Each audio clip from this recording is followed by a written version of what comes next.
प्रथमे मैं मोर परिचय दिसो मैं राष्ट्रीय बजरंग दलर राज्यिक उपसभापति। आज आमार बङाइगाँव जो घटना घटिसे এই ঘটনাটো एक्चुअली आजिए নহয় रेगुलार केदिनर পৰা घटि আছে মানে মই মিডিয়াৰ বন্ধুসকলক দেখাব খুজিম। এই ছোৱালীজনক মানে যোনটো আজিৰ ঘটনা এটো হত্যা হল না এইটো আপোনালোকে অলপ কভাৰ কৰিব। এবাৰ আপুনি চাওক এই বুৱাৰীজনী আমাৰ অসমৰে বুৱাৰী নিৰুদ্দেশ হৈছে প্ৰশাসনে কি কৰি আছে প্ৰশ্ন। এই ছোৱালীজনী 3 মাৰ্চৰ পৰা নোহোৱা হৈ আছে প্ৰশাসনে কি কৰে আমাৰ প্ৰশ্ন।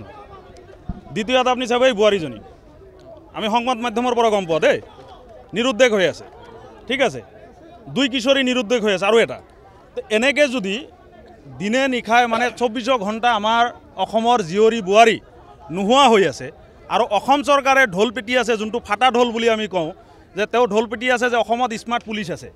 স্মাৰ্ট পুলিচ থকাৰ পিছত কেনেকৈ ঘৰৰ পৰা ছোৱালী নিৰুদ্দেশ হোৱাৰ পিছত তেওঁ হত্যা হৈ যায় মাৰ্ডাৰ কৰি দিয়ে তাৰ পিছত প্ৰশাসনে আহিবলৈ অমুকক নিলম্বন কৰিম অমুকক তমুক কৰিম কাৰ গাফিলতি আছে আমি চাম। পুলিচে পুলিচৰ তদন্ত কৰে হয় না নহয় পুলিচে পুলিচৰ তদন্ত কৰে। গতিকে বঙাইগাঁও জিলাতে নহয় গোটেই অসমত আজিৰ দিনত হিন্দু ছোৱালী বুৱাৰী মানে অসুৰক্ষিত হৈ আছে। তো এনেকৈ যদি চলি থাকে তেনেহ'লে অসম চৰকাৰে যেতিয়া মানে কৈ থাকে যে আমি অসমত মানে খুব ধুনীয়াকৈ অসমখন চলাইছোঁ অসমৰ সকলো সুৰক্ষিত আমি হিন্দু সুৰক্ষিত নহয় তাৰ প্ৰমাণ মই আপোনালোকক দেখাইছোঁ। গতিকে অসম চৰকাৰে গুৰুত্ব দিব লাগে যে স্মাৰ্ট পুলিচৰ ফাটা ঢোল বজালে নহ'ব। অসমত যিখিনি মানুহ বসবাস কৰে অসমৰ যিখিনি মানুহ আজিৰ দিনত মানে এইবিলাক লৈ ভুক্তভোগী হৈ আছে প্ৰতিজন মানুহ প্ৰশাসনে গুৰুত্ব দিব লাগে।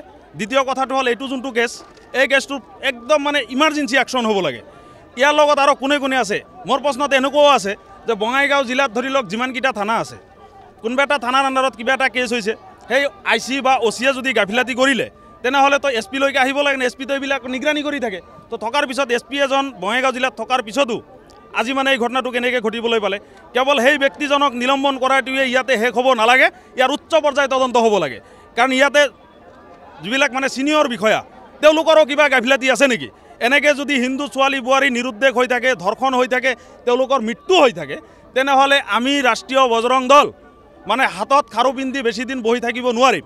আমি প্ৰশাসনক অনুৰোধ জনাইছোঁ অসম চৰকাৰক অনুৰোধ জনাইছোঁ যে আপোনালোকে কেৱল মানে এইখিনি কথা কৈ নিৰ্বাচনী বৈতৰণি পাৰ কৰিব লাগে সুৰক্ষিত আছে বিকাশ যোজনা বিকাশ দি কি কৰিম যেতিয়া নিজৰ ঘৰত নিজৰ মা বনী সুৰক্ষিত নহয়।